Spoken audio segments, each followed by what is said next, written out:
Hello everyone, welcome to Defence Adda 24/7 guys. और आज के इस सेशन में मैं आपको बताने वाला हूं कि क्या आप सीडीएस 1 2025 के लिए मेडिकली फिट हैं या भाई आप अनफिट हो सकते हैं। तो किन किन बातों को आपको ख्याल रखना है एग्जाम देने से पहले कि आप जो है जब एसएसबी क्लियर कर ले, जब आप फाइनली रिकमेंड होने जा रहे हो, तब आप मेडिकल में ना रुक जाए भाई, है ना। क्योंकि वो जो है वो सबसे बड़ा एक तरह से गिल्ट रह जाएगा कि यार मैं इतनी मेहनत करी, मैंने एग्जाम क्रैक करा, एसएसबी दिया, फिर उसके बाद मेडिकल में मेरा नहीं हो पाया। तो दैट मीन्स आप कहीं ना कहीं एक चूक कर रहे हैं। तो वो आज चूक जो है हम इस जनरली वीडियो में देखेंगे। तो आप जनरली क्या देख सकते हैं, हाइट क्राइटेरिया की अगर मैं बात करूं तो मेल कैंडिडेट्स के लिए जो है minimum height required to qualify is 157.5 centimetre, 162.5 centimetre for AFA और 157 मतलब सेंटीमीटर की जो हाइट है वो आईएनए में मांगी जाती है आपसे, ठीक है। Minimum qualifying height for female candidates is 152 centimetre, ठीक है ना। ये जो आपको क्राइटेरिया है ये तो आपको ध्यान ही होगा, क्योंकि जब ये फिजिकल स्टैंडर्ड मीट करते हैं आप, तब आप कहीं ना कहीं एक तरह से राइट डायरेक्शन में हैं।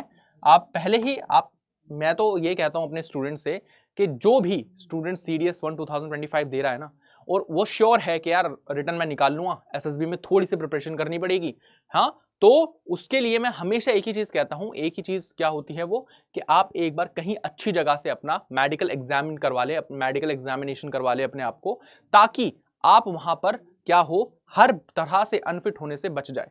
क्योंकि जहां कहीं आप टेम्परेली अनफिट डिक्लेयर कर दिए जाते हैं, वहां पर आपको एक टाइम पीरियड दे दिया जाता है दैट कि आप इस टाइम पीरियड के बाद आइए, बट क्यों झंझट में पड़ना है यार, एक बार सही से करवा लो तो दिक्कत ही नहीं होगी।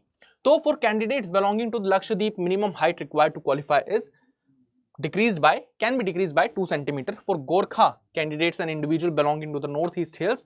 वही आपका क्या है, minimum height is required 152 for minimum height required after all relaxation for all entries is 148 centimeter। Done. तो ये हो गया आपका हाइट क्राइटेरिया। फिर आपका आ जाते हैं जनरली सीडीएस की जॉब है तो जाहिर सी बात है बढ़िया जॉब होगी। जनरल स्टैंडर्ड्स की अगर मैं बात करूं तो बीएमआई, बॉडी मास इंडेक्स जो होता है वो आपका बिलो होना चाहिए 25 से। हाइट और वेट का कंपैरिजन करके जो बीएमआई निकाला जाता है वो 25 से कम होना चाहिए।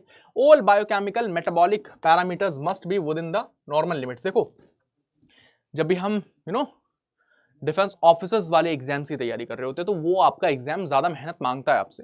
तो मेहनत तो ज्यादा लग जाती है, बट सही पे अगर मैं आपको बात बताऊं, आपकी जो हेल्थ है वो बेकार हो जाती है, बिकॉज आप पढ़ाई में लगे रहते हैं, आप अपनी हेल्थ पर फोकस ही नहीं करते हैं। तो वो कहीं ना कहीं क्या है, वो दिक्कत क्रिएट करता है आपको। तो उस दिक्कत से बचने के लिए अपना फिजिकल जो स्टैंडर्ड है, फिजिकल स्टैमिना जो है उसे बना के रखना है आपको, ताकि एंड टाइम पे आपके साथ खेल ना हो जाए। The waist to hip ratio should be below 0.8 for women and below 0.9 for men। Waist circumference should be below 80 cm for women and 90 cm for men। ये चीज आपको याद रखनी है। नेक्स्ट अगर मैं चलूं तो यहां पर आपका विजन क्लैरिटी है। विजन के बारे में बताया गया है,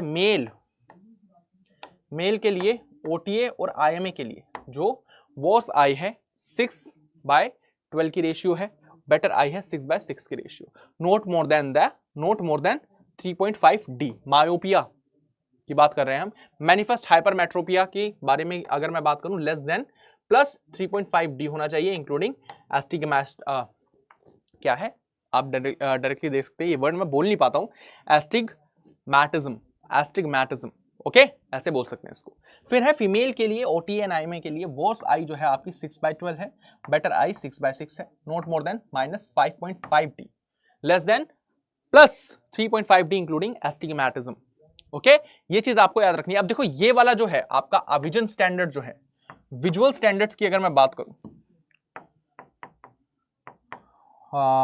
विजुअल स्टैंडर्ड, तो आप किसी भी जो आंख वाले डॉक्टर होते हैं ना, आई थिंक ओस्टियो एक वर्ड होता है इनके लिए, है ना, मैं भूल जाता हूं।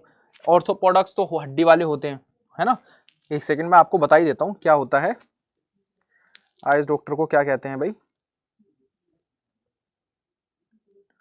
ओस्टियो ऑप्थेमोलॉजिस्ट, है ना। ऑप्थेमोलॉजिस्ट के पास आप जा सकते हैं, वहां पर आप चेकअप करवा सकते हैं। उनको ये क्राइटेरिया बता दीजिएगा कि अगर आप ये क्राइटेरिया मीट कर रहे हैं देन वेल एंड गुड, आप आगे कैरी फॉरवर्ड कर सकते हैं। अदरवाइज आपको थोड़ा सा फोकस तो करना पड़ेगा अपनी आई साइट पर भी। ठीक है ना। फिर आपके अगर मैं और पैरामीटर्स की बात करूं तो मैक्सिमम अलॉयड अनकरेक्टेड विजन जो है वो ये है आपका 6x6 एंड 6x6, हिंदी में भी दे रखा है मैंने आपको। BCVA बेस्ट कैरकेरेट विजुअल एक्टिविटी जो है लेफ्ट एंड राइट वो भी इतना ही है। ठीक है। कलर परसेप्शन CP2 वाला जो होता है, CP2 वाला कलर परसेप्शन होना चाहिए, ये आपको ध्यान रखना है। हाइपरमेट्रोमिया की अगर मैं बात करूं, ये मैंने जैसे ही आपको बताया +3.5D जो है वो आप एस्टिग्मैटिज्म अगर मैं लमसम बता दूं तो उस हिसाब से आप चल सकते हैं। लसिक सर्जरी जो है वो परमिटेड है, डन। और मायोपिया जो है उसमें भी आपको मैंने सिचुएशंस बता दी। ये हो गए पैरामीटर। और दूसरे पैरामीटर क्या है नेवल कैंडिडेट्स के लिए, क्या है भाई अनकरेक्टेड विजन, क्या है नेवल कैंडिडेट्स के लिए ये वाला है। ठीक है ना। करेक्टेड विजन आपका ये वाला है। बायोनोकुलर विजन, बायोनोकुलर विजन जो है आपका ऐसा होना चाहिए आपको। देखो एक होता है कलर ब्लाइंडनेस। मेरा एक फ्रेंड के बारे में मैं आपको बताता हूं। मेरा एक फ्रेंड है, he is doing job right now in NTPC railway. तो वो आई थिंक उसने GD दिया था, GD का एग्जाम होता है ना जो, उसने वो दिया था और फिजिकल में उससे कलर ब्लाइंडनेस में वो बाहर हो गया। कलर ब्लाइंडनेस जिसे कहते हैं, उससे कलर की पहचान नहीं थी। और वो ये सिचुएशन कभी कभी हमें खुद को नहीं पता होती है, बट जब आप दोबारा चेकअप करवाएंगे अपने ऑप्थेमोलॉजिस्ट से, जब चेकअप करवाएंगे तब आपको पता लगेगा कि आपको क्या कलर ब्लाइंडनेस है या नहीं। लिमिट ऑफ कलर परसेप्शन की अगर मैं बात करूं तो इस तरह का है, लिमिट ऑफ हाइपरमेट्रोपिया, और ये आपका मेट्रोपिया है। ये हो गया विजुअल स्टैंडर्ड्स। अब आते हैं स्पेक्टिकल वियरर्स के बारे में। तो देखो eligibility for spectacle wearers, candidate habitually wearing spectacles are not eligible. आपका मन है, आपकी हैबिट है स्पेक्टिकल्स को कैरी करना, तो वो एलिजिबल नहीं होंगे। एलिजिबल कौन होंगे? वो होंगे जो जनरली आपका क्या है लगाते हैं स्पेक्टिकल किसी रीजन से, बिकॉज उनको पास का नहीं दिखता है, दूर का नहीं दिखाई देता है, तो वो उसके लिए आपका वो चल जाता है। मिनिमम डिस्टेंट विजन जो होना चाहिए 6/6 in one I and 6/9 in another, तो ये मिनिमम आपका चलेगा। करेक्टेबल विजन 6/6 सभी को पता होना चाहिए। कलर विजन CP1 होना चाहिए, है ना। एस्टिग्मैटिज्म जो है वो है 0.575D और मैक्स 2.0D का होना चाहिए, ये आपको याद रखना है। फिर आपका आता है hypermetropia 2.0D SPH, manifest myopia nil, और retinoscopic myopia -0.5 in any meridian. तो ये आपको जो क्राइटेरिया है, अब बहुत सी चीजें तो बहुत से स्टूडेंट्स को पता भी नहीं होंगी, तो what you just have to do. और मैं यहां पर देखो इतना लंबा सेशन होने नहीं वाला है कि मैं आपको हर एक चीज इन डिटेल में बताऊं। तो व्हाट यू कैन डू, अगर आपको फिजिकल स्टैंडर्ड्स मीट करने हैं, मेडिकल स्टैंडर्ड्स मीट करने हैं, किसी भी ऑप्थेमोलॉजिस्ट के पास चले जाओ, है ना, गवर्नमेंट हॉस्पिटल में, और उनसे जाके ये चीजें पूछ लो, है ना। क्या होगा डायरेक्टली इनका पैरामीटर्स। अगर सर्जरी रिक्वायरमेंट है तो candidate must produced operative note certificate mentioning the type, date and procedure of the surgery. और उसमें भी आपका क्या है, age at the time of the surgery क्या होनी चाहिए भाई, 20 साल से ऊपर की एज होनी चाहिए आपकी जब आपकी सर्जरी हुई हो। अगर कोई भी सर्जरी हुई है ना, उसके बारे में बात कर रहा है।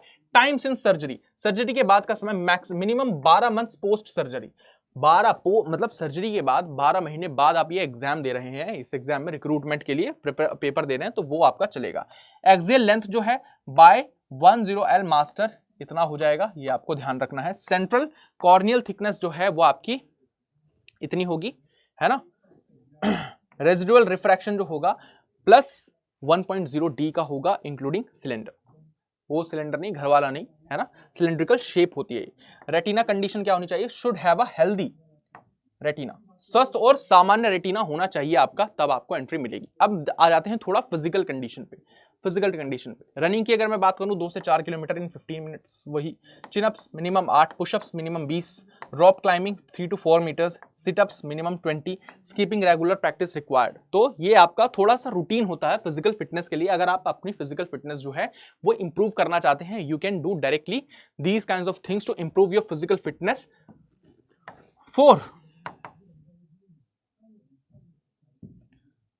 रिक्रूटमेंट इन CDS बहुत ही ज्यादा इंपॉर्टेंट है। आपकी फिजिकल फिट, देखो आप मेंटली तो फिट हो ही जाओगे जब आप एग्जाम क्रैक कर लोगे। लिटरली मैं बताऊं, UPSC सिविल सर्विसेज का जो लेवल होता है ना एग्जाम का, उससे भी ज्यादा हाई लेवल का एग्जाम जो होता है वो आपका CDS का होता है। बहुत से बच्चे एग्री नहीं करेंगे मेरी इस बात को, बट मैंने दोनों एग्जाम्स दे रखे हैं आए, तो जो सिविल सर्विसेज वाला एग्जाम है वो मेरे को कंपैरेटिवली इजी लगता है सीडीएस के मुकाबले, क्योंकि सीडीएस जो है वो आपका स्पेसिफिक है बहुत चीजों को लेकर, है ना, तो वो भी है। और आपको एक और जानकर हैरानी होगी चीज कि यहां पर अभी यूपीएससी सीएससी का जो एग्जाम हुआ 16 जून को, उसमें तो आपके डिफेंस के क्वेश्चंस देखने को मिल गए, है ना, तो यूपीएससी डिफेंस में कितना हद तक जा रहा है वो आप देख सकते हो। चेस्ट कंडीशन क्या चाहिए, तो यहां पर आप देख सकते हो ट्यूबरकुलोसिस और एविडेंस ऑफ इट, जो आपको बाहर निकाल देंगे, अनफिट डिक्लेयर कर देंगे आपको अगर आपको ऐसी कोई सिम्टम्स दिखते हैं उनको। लंग लेजन्स में अगर आपको कोई लंग की कोई प्रॉब्लम मिलती है तब भी आपको हर्ट और स्केलेटल लेसियंस जो हैं वो भी अगर आपको कोई रीजंस दिखते हैं, उनको सिम्टम्स दिखते हैं आपकी बॉडी के अंदर, देन वो मेडिकली आपको अनफिट डिक्लेयर कर देंगे। बिकॉज आर्मी जो डिमांड करती है, आर्मी आपको डिमांड करती है that you are fully healthy from inside as well as from outside as well, है ना, तो मेंटली, फिजिकली और आपको सोशली आप सभी को जो है फिट रहना है, वो आपका एक मैंडेटरी चीज हो जाती है। अब देखो, abdomen and genito urinary system problems the following conditions में लीड टू डिस्क्वालिफिकेशन। हर्निया हो गया आपका, अनडिसेंट टेस्टिस हो गया, वेरिकोल्सले हो गया, ऑर्गेनोमेगाली हो गया, सॉलिटरी किडनी हो गई आपकी, पाइल्स हो गए, है ना, साइनसिस हो गया, लिम्फेडेनाइटिस हो गए, बहुत सारी चीजें तो देखो मेरे से बोली नहीं जा रही है ना, चाहे वो लिम्फेडेनाइटिस हो या डिफॉर्मिटीज और लेजन्स ऑफ ऑरोजेनिटल ऑर्गन्स हो, गॉल ब्लैडर स्टोन्स हो, यूरेट्रिक एंड रेनल स्टोन्स हो, लीवर सिस्ट हो, किडनी सिस्ट हो, हॉर्स किडनी हो, इस तरह की जो भी आपकी प्रॉब्लम होगी वो आपको देखकर ही एब्डोमेन में और जेनिटो यूरिनरी सिस्टम में अगर कोई ऐसी प्रॉब्लम दिखती है आपकी इनमें से जो भी मैंने आपको बताई, तो आप टेम्परेली नहीं अनफिट डिक्लेयर ही कर दिए जाओगे। किस चीज के लिए भाई? मेडिकल स्टैंडर्ड्स के लिए। तो ये चीज आपको पता होनी चाहिए बिकॉज बहुत ही ज्यादा इंपॉर्टेंट होती हैं ये, आपके एग्जाम के अंदर पूछी जाए ना पूछी जाए, बट रियलिटी में जब एग्जाम क्लियर हो जाए, हर चीज क्लियर हो जाए और तब आपको इन चीजों के बारे में पता लग रहा हो, तब बड़ी दिक्कत होती है। ठीक है, तो ये आपको याद रखना है। नर्वस सिस्टम के बारे में भी है, nerve following condition which disqualify a candidate, tremors है अगर कोई, मतलब कोई फोड़ा है अगर अंदर दिमाग के या कहीं भी, स्पीच इंपेडिमेंट्स है, इम्बैलेंस इन मूवमेंट और पोस्चर है, तो ये आप देख सकते हो, यू विल बी टेम्परेली नहीं डिस्क्वालीफाई हो जाओगे आप डायरेक्टली। किससे भाई? आपका सीडीएस में से। स्किन प्रॉब्लम्स की अगर मैं बात करूं, candidates with the following skin issues will be disqualified. Corns, dermatitis, क्या है ये, hemangiomas, hyperhidrosis, skin infections, vitiligo या वॉट्स, इस तरह की जो स्किन प्रॉब्लम्स हैं अगर आपको होगी तो generally you will be disqualified. Vitiligo वालों को भी नहीं लिया जाता है ना। तो देखो यहां पर आप जब मेडिकल स्टैंडर्ड्स मीट कर रहे हो, इसके मेडिकल स्टैंडर्ड्स के बारे में अगर आप पढ़ रहे हो, तो आपको नहीं लग रहा कि यार ये थोड़ा सा एक्सट्रीमिटी में जा रही हैं चीजें, और जब जा रही है तो अलग ही तरह से दिख रही है, तो आपको इन चीजों पर देखो फोकस तो रखना पड़ेगा, otherwise you will be disqualified directly. मैं कह रहा हूं डेंटल कंडीशंस की अगर मैं बात करूं, तो माउथ ओपनिंग में less than 30 mm measured at a incisal edge, potentially cancerous condition, all potentially cancerous lesions, TMJ, temporary mandibular joint issues, dislocation of TMJ, symptomatic TMJ with tenderness and clicking, pathological condition, incipient pathological lesions, इस तरह की जो conditions हैं आपकी, वो जो है वो important role play करती है आपके। अगर इसमें से कुछ भी आपकी कंडीशन पाई जाती है in terms of mouth opening, in terms of dental care, तो वहां पर आपको डिस्क्वालीफाई जो है कर दिया जाएगा by the CDS, by the UPSC. Jaw issues में क्या है? Discrepancies between upper and lower jaw affecting speech और मैस्टिकेशन, मतलब अपर और जो लोअर जॉ होती है आपकी, अब जब आप बोलते हैं वो अगर आपको प्रॉब्लम क्रिएट कर रही है, तब भी आपको डिस्क्वालीफाई कर दिया जाएगा।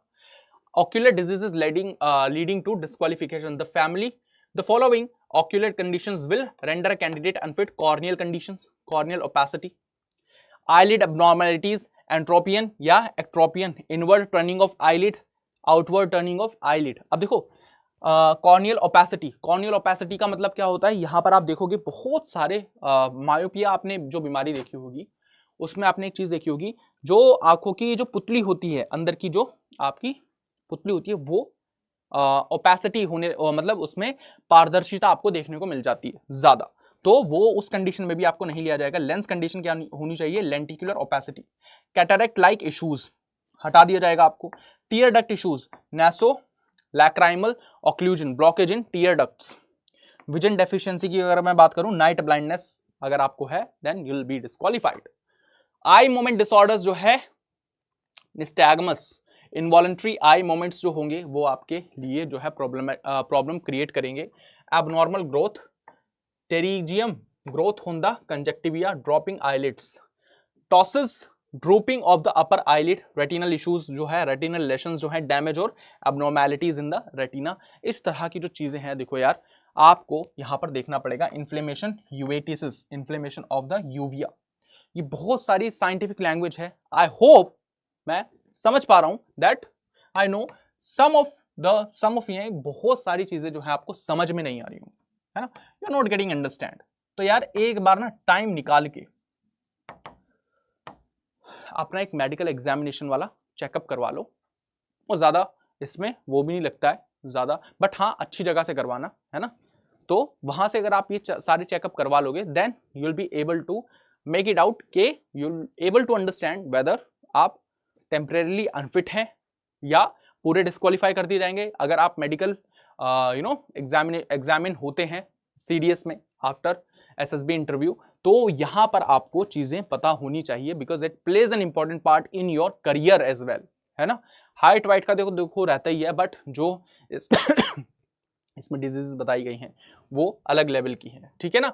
तो ये है आज की क्लास। और अब देखो नॉर्मली आप सभी क्या है प्रिपेयर कर रहे होंगे, जनरल सी बात है एग्जाम के लिए। तो आपको बता दूं मैं, आपकी 12 से 1 जो है क्लास हो रही है रिटन सीडीएस का जो होता है, वहां पर आपको मैं क्या करवा रहा हूं, आपको मैं पीवाईक्यू करवा रहा हूं, पीवाईक्यू करवाओ। बहुत बच्चे आकर उस क्लास के रिव्यू सुन लोगे ना तो मजा आ जाएगा आपको। बहुत बच्चे आकर उन क्लासेस को देख रहे हैं और वहां पर अपने लाइव आंसर जो है, एलिमिनेशन स्किल्स जो है वो डेवलप कर रहे हैं। तो आपको क्या करना है, रोज मंडे टू सैटरडे 12 से 1 जुड़ना है। कहां पर भाई? डिफेंस अड्डा पे। डिफेंस अड्डा 24/7 पर आपको रोज जुड़ना है। और अगर आप इस चैनल पर नए हो तो चैनल को अभी के अभी लाइक कर दो, सब्सक्राइब कर दो अभी के अभी चैनल को, क्योंकि आपको लेटेस्ट अपडेट तो मिलती ही रहेगी, बट उसके साथ साथ आपकी जो क्लासेस वो बहुत ही एक तरह से मैं बताऊं बहुत ही ऑथेंटिक कंटेंट और बढ़िया तरीके से आपको चीजों को कवर करवाया जा रहा है वहां पर। तो वो मिस नहीं करना है आपको। और अगर आप चाहते हैं सीडीएस में अपना करियर बनाना, तो I want to introduce you with the thing that Adda 24/7 पर आपको जाना है। और जैसे ही आप जाएंगे, मैं बता देता हूं आपको, यहां पर अड्डा 24/7 पर आपको जाएंगे, जैसे ही आप वेबसाइट खोलेंगे, ऑल कोर्सेज पर क्लिक करना है, आपको डिफेंस पर क्लिक करना है। ये रहा सीडीएस। यहां पर जैसे ही आप क्लिक करेंगे तो विक्रांत 1.0 आ चुका है आपका। किस चीज के लिए? सीडीएस के लिए।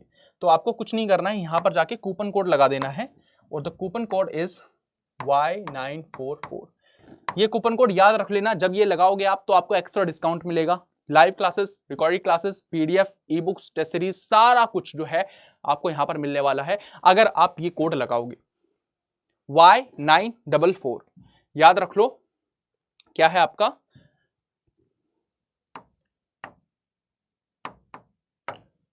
याद रख लो क्या है आपका Y944। यहां भी लिखा हुआ है ऊपर Y944। जब आप कोड लगा लोगे तब आपको इफेक्ट देखने को मिलेगा।